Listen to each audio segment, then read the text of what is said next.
Cette vidéo, revenir sur quelque chose que j'ai expliqué en cours. Donc ça va être une répétition de ce que j'ai fait en cours. C'est une explication pour les suites arithmétiques et les suites géométriques de ce que j'ai appelé les formules magiques. Donc la formule de récurrence d'une suite arithmétique, c'est U de n plus 1 égale UN plus R. Et la formule de récurrence d'une suite géométrique, c'est UN plus 1 égale U de n que multiplie Q. R et Q, ce sont des réels. Et les formules magiques, je vais les mettre de cette couleur, dont je ne connais pas le nom, parce que je ne vois pas très bien les couleurs. C'est U de n égale U de P que multiplie n moins P fois R.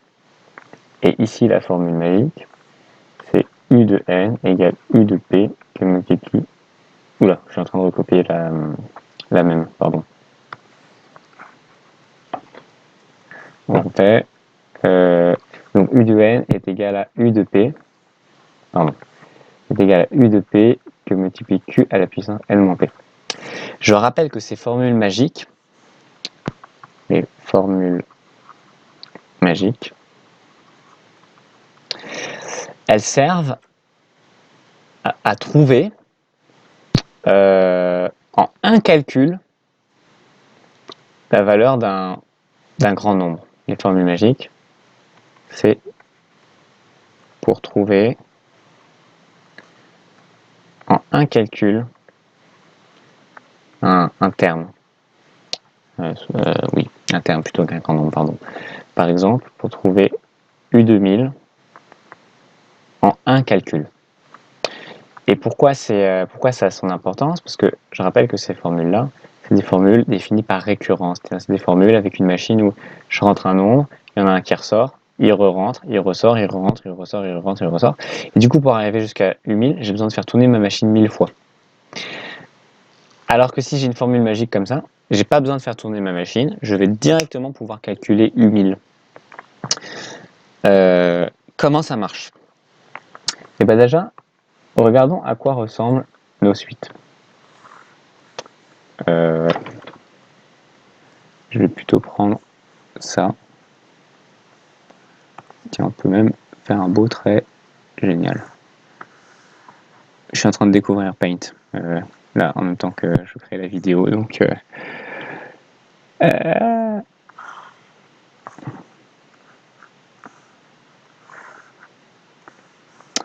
voilà.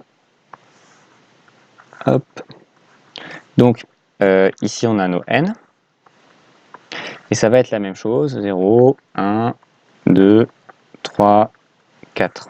On va pas se prendre la tête, on va s'arrêter à 4. 0, 1, 2, 3, 4. Ok. Donc, déjà, je construis ma suite. Bon, on va dire que U0, il vaut 0. Ok. Et on va dire que R, là, ou là aussi d'ailleurs, il fait une certaine hauteur. Une hauteur comme ça. Ok. Donc, je sais pas, ici R, ça pourrait être 1, par exemple. On pourrait faire une hauteur plus grande pour dire que R vaut 3, ça reviendra au même. Donc, pour passer d'un terme au suivant, à chaque fois je fais plus R. Donc pour passer de 0 à 1, je fais plus R. Donc je vais monter de R. Et U1, il va se retrouver là. Et puis pour passer au suivant, j'étais déjà à cette hauteur-là, je rajoute un R en plus, je fais plus R. Et puis là c'est pareil, j'étais à cette hauteur-là, je rajoute un R en plus, plus R. Et ici, j'étais à cette hauteur-là, je rajoute un R en plus, plus R. Et donc, on va avoir notre U2, U3, U4 qui vont se retrouver là. Maintenant, c'est bien beau, je construis ma suite avec ma formule de récurrence. Je pars de 0, je fais mon premier tour de machine. Ici, je sais que j'arrive là, deuxième tour de machine, j'arrive là, etc., etc. Et donc, je vais calculer les valeurs. Maintenant, je me dis, ce serait sympa quand même. Je voudrais calculer U4. J'ai pas envie de calculer plein de choses. Je sais combien vaut U1. je sais pas, l'énoncé me donne U1, et je veux directement de U1 pouvoir connaître U4. Qu'est-ce que je fais? Et bah, je vois que pour aller de U1 jusqu'à U4, je vais faire... attendez, de quelle couleur je fais ça? En jaune. Je fais un pas, 2 pas, 3 pas. J'ai fait 3 pas. Comment je sais que j'ai fait 3 pas? Bah, mathématiquement, je peux le calculer en disant je suis arrivé à 4, je suis parti de 1. Donc 4 moins 1 égale 3 pas. Ok? Généralisons. Disons que mon point de départ c'est P et mon point d'arrivée c'est N.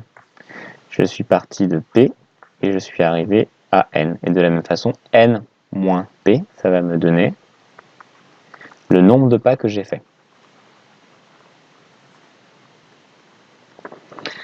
Ok, donc j'ai fait N moins P pas. Donc ça, c'est le nombre de pas que j'ai fait. Et je sais qu'à chaque pas, j'ajoute R. Par exemple, je pars de là, je fais un pas, j'ajoute R. Je fais un autre pas, j'ajoute R. Je fais un troisième pas, j'ajoute R. Et donc, si j'ai fait 3 pas, j'ai ajouté 3 fois R. Bah oui, regardez, je suis parti de là et je suis monté jusque là. J'ai ajouté une fois R, 2 fois R, 3 fois R. Donc dans mon exemple, si j'ai fait 3 pas, j'ai rajouté 3 fois R. Et donc, si j'ai fait N moins P pas, et ben, je vais rajouter N moins P R. D'ailleurs, il y a une erreur ici, puisque c'est un plus. Shame on me.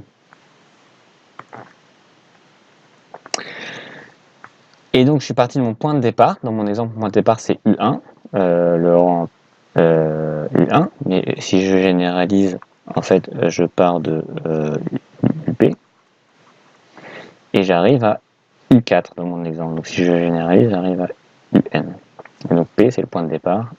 Voilà, auquel on a rajouté N-P, R. Donc, le nombre de pas fois R en hauteur. Voilà d'où vient la formule. Et elle nous permet de trouver combien vaudrait U1000. On peut faire cet exemple. Hein. Imaginez qu'on continue. Et puis qu'on arrive à U1000 tout à la fin. Comment on calcule U1000? Ok, U1000, combien il vaut? Et ben, je vais reprendre les exemples. Je vais reprendre l'exemple où je pars de U1. Ok, donc je choisis ici P qui vaut 1. Et puis, mon N, ça va être 1000, moins P. Donc, j'ai dit que P valait 1.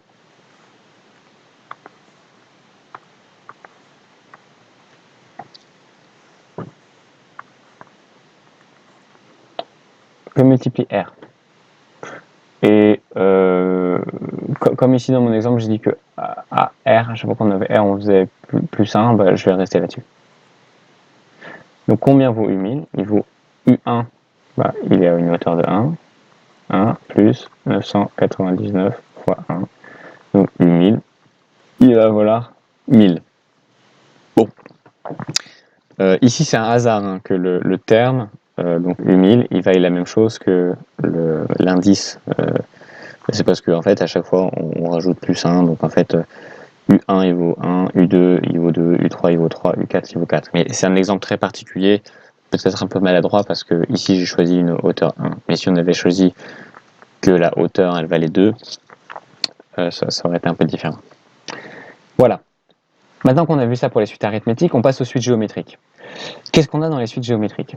On a, pour passer d'une valeur à la suivante, une multiplication par Q. Ceci signifie que pour passer de U0, donc imaginons que U0 soit une petite boîte là, comme ça, qui passe cette hauteur-là. Pour passer de U0 à U1, je vais multiplier par Q. Donc on va dire ici que Q est égal à 3 dans mon exemple. Donc je vais multiplier par 3. Et donc ma petite boîte, hop, elle va monter comme ça jusqu'à 3. On voit peut-être pas très bien, mais j'ai fait 3 boîtes les unes au-dessus des autres. Et on va arriver à une certaine hauteur que j'encadre comme ça. Et puis pour passer de là à là, on va multiplier par 3. Donc cette hauteur, elle va être 3 fois plus grande. Et puis pour passer de U2 à U3, on prend cette hauteur, on la multiplie par 3.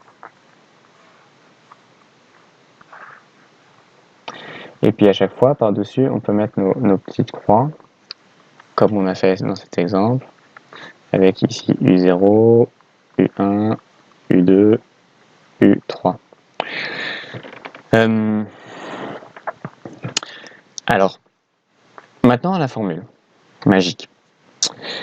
On retrouve à nouveau notre n-p. n-p. Ici à nouveau, ça va être le nombre de pas. Donc, imaginons qu'on fasse l'exemple où on connaît U1 et on veut directement calculer U3 en partant de U1, sans avoir à faire ce calcul intermédiaire.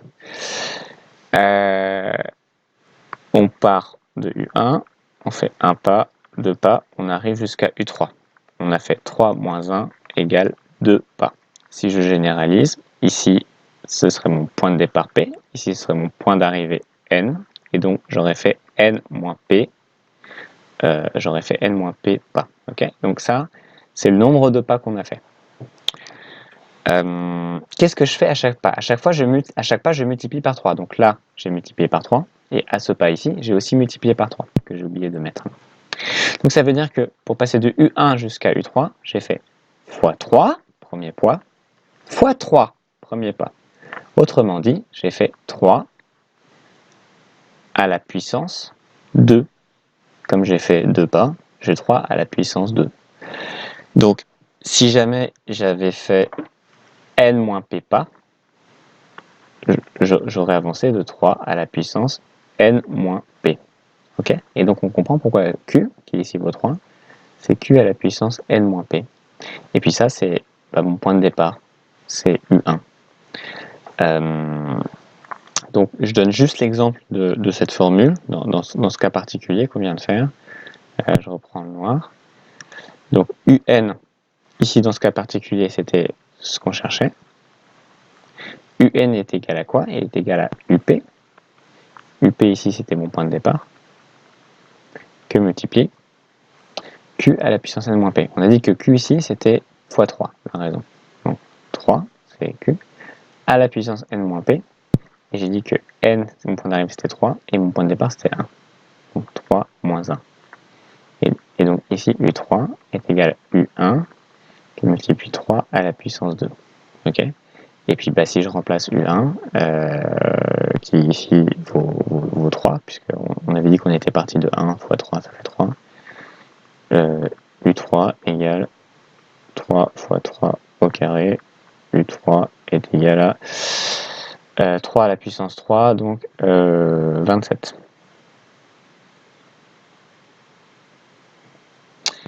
Et ici, si on comptait le nombre de petits carrés d'unités qu'on a, on trouverait bien qu'il y en a 27.